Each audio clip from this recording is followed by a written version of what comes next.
Olá, meu nome é Joab Henrique, eu sou aluno de Engenharia de Software e vou apresentar a resolução do problema de gerenciamento de contas de água de uma companhia de saneamento. A implementação foi feita em Java, em NetBeans, com programação orientada a objetos. Tá? Então, todo o desenvolvimento de classe, objeto, encapsulamento, sobrecarga dos construtores, né, e os métodos de negócio, utilizando a programação orientada a objetos. No requisito deve haver um cadastro de tipos de consumidores, sendo ele comercial ou residencial, com os campos código e nome do tipo. Não pode ser armazenados tipos com valores errados e isso deve ser validado. Tá? O principal requisito que se vê aqui é que ele pede um cadastro, né, para fazer essa separação entre residencial e comercial. Então, para isso, eu criei aqui o tipo de consumidor, certo?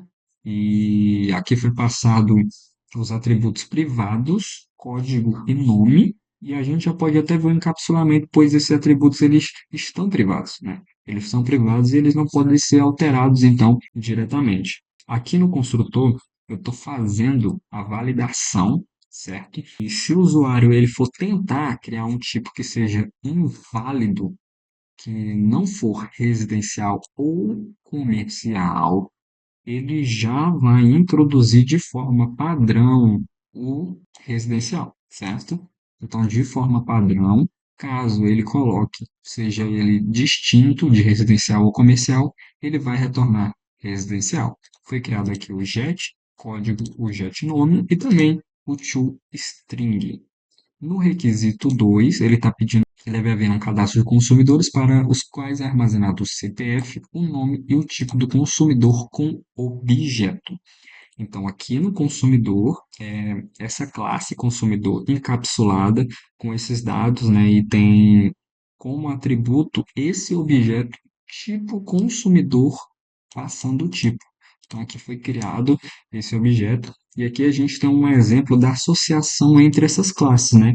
Onde um consumidor contém dentro dele o tipo de um consumidor. Então, isso mostra que como a orientação de objetos organiza esses dados, né, em entidades reais com regras bem claras. No requisito 3, que vem ser a conta de água, certo?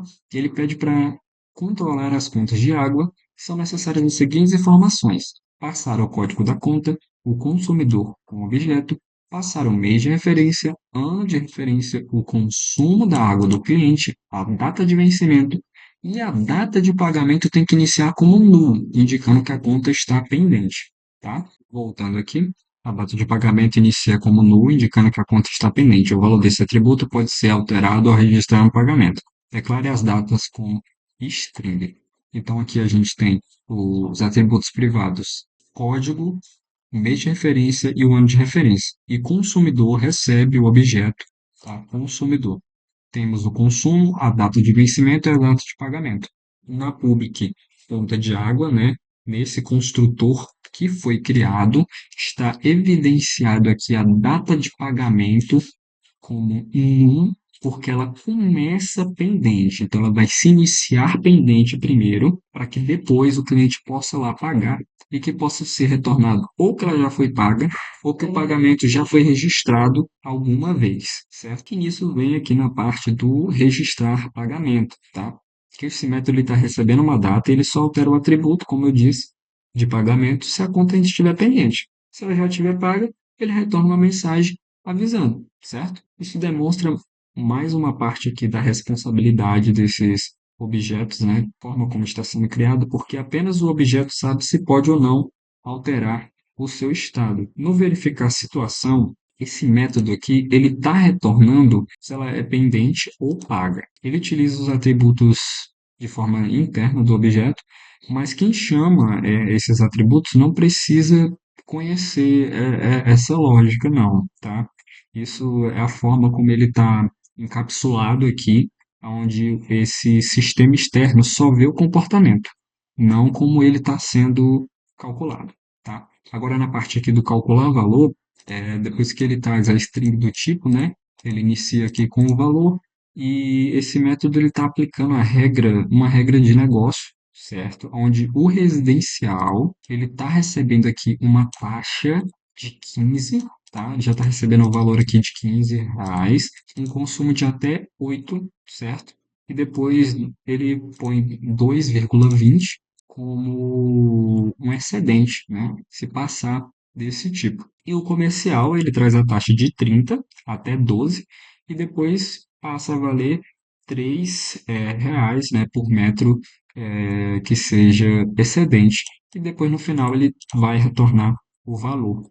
No imprimir informações, esse método ele está imprimindo o resultado da conta, ele está reutilizando esses outros métodos, certo? Porque ele junta o nome do consumidor, ele também junta o valor calculado e ele está juntando também a situação, se ele está pago ou se ele está pendente. E aqui a gente está vendo um reuso desses métodos, clareza onde está sendo feito aqui de cada comportamento dentro dessa classe, tá? Essa parte onde foi solicitado aqui do requisito 5 sobre toda essa utilização aqui das classes, onde elas devem ser criadas usando o encapsulamento e a sobrecarga, está bem visível em cada um dos construtores. Cada classe possui um construtor padrão, correto?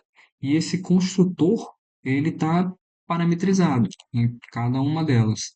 Então, esse é um recurso que traz uma flexibilidade e também já é bem utilizado na orientação a objetos, tá? Ele facilita muito esse uso em diversos tipos de cenários. Agora eu só vou fazer aqui a integração com o formulário, tá? Onde foi criado aqui o tipo de consumidor, o consumidor, a conta de água, imprime o nome do consumidor, ele registra o pagamento e depois ele imprime novamente o nome do consumidor. Porque aqui no requisito 5 ele pede, faça um formulário onde cria o tipo do consumidor, o consumidor, cria uma conta de água, esse imprime o nome do consumidor, ele vai ser feito duas vezes, um método só para isso. E o registrar pagamento vai retornar uma mensagem ao usuário, ok? Executando aqui, eu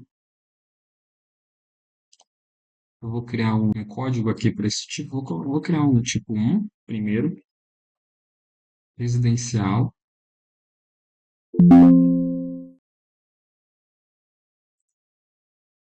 Também vou criar aqui o tipo 2 que vem ser o comercial. Consumidor, vou colocar aqui um CPF aleatório e vai ser a Ana Banana, recebendo o residencial. E o segundo consumidor vai ser o Beto Bolado, que vai receber o comercial. Se eu já imprimir aqui, ele mostra que nenhuma conta foi registrada. Então, tem que vir aqui na conta de água, informar o código dela, referenciar e escolher qual é o consumidor. Vou trazer aqui um mês de referência, vou utilizar o mês 9 e o ano de 2025 e vou dizer que o consumo dela foi de 15, tá? E que a data de vencimento vai ser mais ou menos aqui no 20 de 10 de 2025, que vem a ser um mês depois, certo? Se eu imprimir aqui, o da Ana, ele vai trazer o valor, vai trazer a Ana e também vai trazer a situação que ainda está pendente. Se eu vir aqui para registrar o pagamento da Ana, colocar aqui a data de pagamento, vamos dizer que foi no dia 10/11/2025, ele vai dizer que o pagamento foi registrado com sucesso. Então, se eu imprimir novamente, ele vai trazer o consumidor, que foi a Ana, o valor e a situação que foi paga. Da mesma forma, se eu vim aqui criar o código 2 e trazer o Beto Bolado, com mês de referência de número aqui 10, no ano de 2025, ele fez um consumo de 8, e a data de vencimento vai ser no dia 23/11/2025. Criamos aqui o Beto Bolado com a referência do mês 10, 2025. E se eu vir querer imprimir, ele vai trazer a Ana com o valor e que a situação dela foi paga. E vai trazer o Beto Bolado que ainda está pendente. Certo? Esse foi a resolução. Muito obrigado.